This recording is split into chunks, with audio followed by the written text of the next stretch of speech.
Yo, c'est Yamired. Après ce petit mois d'absence dû à un déménagement, nous allons parler d'un archétype depuis très longtemps demandé, j'ai nommé Cyberdragon.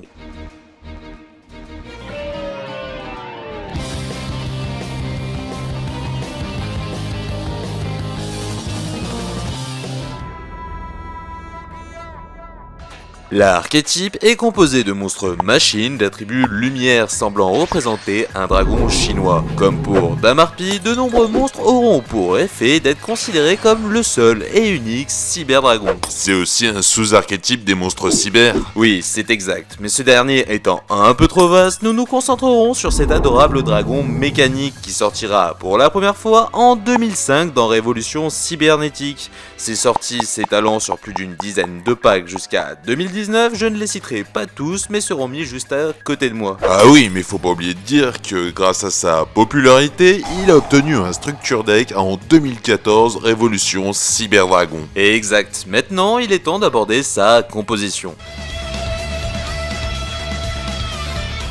Commençons par celui qui est à l'origine de tout. C'est un monstre à effet de niveau 5 avec 2100 d'attaque qui peut s'invoquer spécialement depuis la main si contrairement à votre adversaire vous ne possédez pas de monstre. Un effet jugé bien trop puissant à l'époque car cette carte avait été limitée jusqu'en 2010. Et heureusement qu'il a été délimité car c'est un peu le successeur spirituel du dragon blanc aux yeux bleus. Oui, contrairement au dragon armé LV10 qui lui est plutôt le rival spirituel à 3000 d'attaque. Bon, maintenant reprenons depuis le début. À l'origine, c'était un noyau sans armure permettant d'ajouter une magie piège cyber et d'invoquer un cyberdragon du deck une fois banni. Puis de nombreux essais seront tentés afin de créer le premier prototype. Ce monstre a juste été créé car la limitation de Cyberdragon rendait à l'époque certaines fusions inutilisables. Oui, mais nous y reviendrons plus tard. Après plusieurs tentatives, le premier Cyberdragon fut mis au point, puis s'ensuit 3 autres modèles, Zwei pour 2 en allemand, Drei pour 3 et Fir pour 4. Beaucoup de noms allemands dans cet archétype, sans doute à cause de son utilisateur d'Angélique surnommé Kaiser, traduction allemande d'empereur. Ah oui, intéressant. Puis afin de rendre cette machine bien plus puissante, plusieurs expériences seront réalisées. Dragon cyber barrière et laser seront créés. Le premier étant une version défensive et l'autre offensive. D'ailleurs dans Contra, un autre jeu de Konami, barrière et laser sont des bonus de défense et d'attaque. Ah oui, et n'oublions pas non plus sa version la plus importante, la Toon. Oui mais bon, c'est vers la fusion que nous trouverons nos plus grandes améliorations. Dragon cyber jumelé, composé de 2 cyberdragons, peut attaquer 2 fois. Sa seconde tête semblant être celle de Zwei, son attaque et sa défense est clairement une référence au dragon du tonnerre à 2 têtes. Puis en rajoutant en 3ème cyberdragon, nous obtenons dragon cyber ultime avec une nouvelle tête semblant être celle de prototype. Bon, la référence à l'ultime monstre le plus célèbre de la franchise est bien plus qu'évidente. Il possède aussi une version corrompue qui, elle, n'est pas considérée comme cyberdragon. Oui, contrairement aux 4 précédentes qui, elles, ont été renommées Dragon Cyber afin de ne pas être en contradiction avec leur nom japonais. D'ailleurs, Dragon Cyber Éternité aura besoin d'un monstre cyberdragon et de 2 machines pour être invoqué. Il est protégé des effets et une fois au cimetière, il peut invoquer un cyberdragon puis protéger les monstres fusion. Au vu de son attaque défense, c'est l'exact opposé de la version ultime.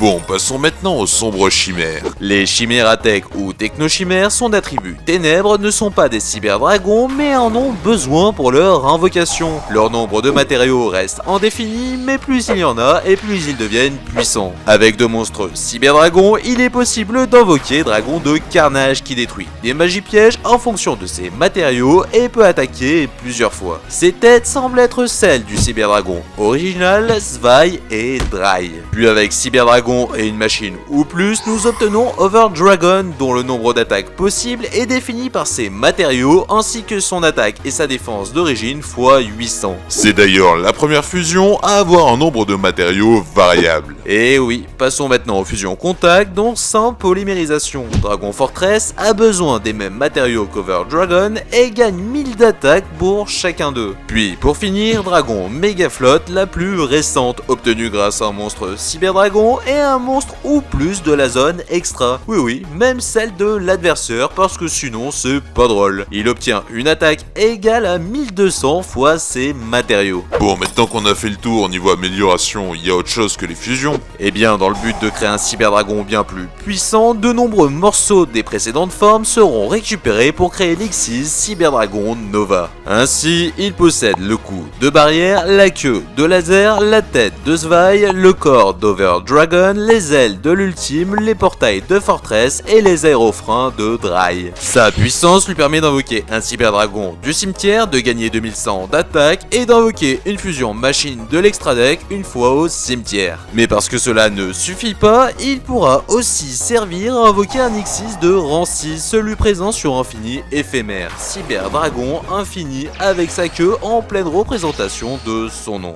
Il peut convertir les monstres du terrain en ses propres matériels X6 et ainsi gagner 200 d'attaque pour chacun d'eux, mais également s'en servir pour annuler des effets. Et voilà, c'était la toute dernière forme. Ah non, des années après, il est décidé de recréer un nouveau noyau Cyberdragon Hertz pour cœur en allemand, qui peut devenir de niveau 5 et permet d'ajouter un Cyberdragon à la main. Et après plusieurs mois de travaux, le premier et unique Cyberdragon Link était né Zigger pour victoire, pouvant booster de 2100 l'attaque d'une machine. Puis à la suite de cela seront créés de nouveaux noyaux bien plus avancés technologiquement, les Nester, la prochaine génération, comme l'indique son nom allemand, qui permet de s'invoquer spécialement ainsi qu'un monstre machine du cimetière. Bon, maintenant on peut aborder le reste, comme l'Orwing de Star Fox. Oui, c'est vrai que le visuel du monstre union de l'archétype cyberwivre cuirassé s'en rapproche assez. Après, il existe plusieurs cartes cyber visuellement similaires sans pour autant de lien et bien sûr tout en panel de magie piège en soutien.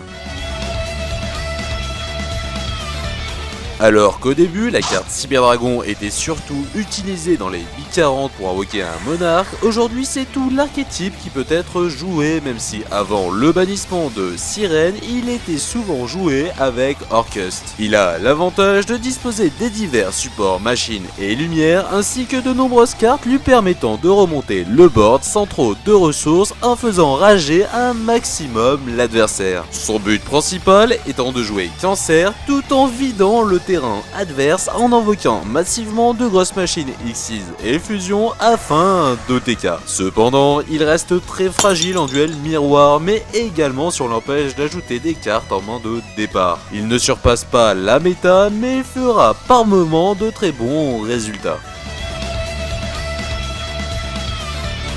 Hormis l'apparition de Cyberdragon Nova au travers des vidéos promotionnelles de l'Institut Léo dans Arc 5 et Cyberdragon Ultime corrompu aux mains de Paradox dans le film Réunis au-delà du temps, les cartes Cyberdragon seront toujours jouées par Zane Truesdale sous plusieurs formes dans l'anime GX, et c'est à la fin de cette série que Cyrus, son frère, en sera leur propriétaire. Et voilà, cet épisode est désormais terminé, j'espère qu'il vous aura plu, n'hésitez pas à me donner votre avis en commentaire, et un grand merci à Ténébros du Discord de Draco qui m'a bien aidé pour l'écriture de cet épisode. Et maintenant, pour un épisode sur le célèbre dragon qu'il succède, c'est juste là, et si vous souhaitez en savoir plus sur l'histoire de Zane, ça se passera ici. Allez, ciao! Tout ce temps d'absence pour faire un épisode sur Cyberdragon? Mais attends, si on a commencé à aborder les archétypes de GX, ça veut dire que...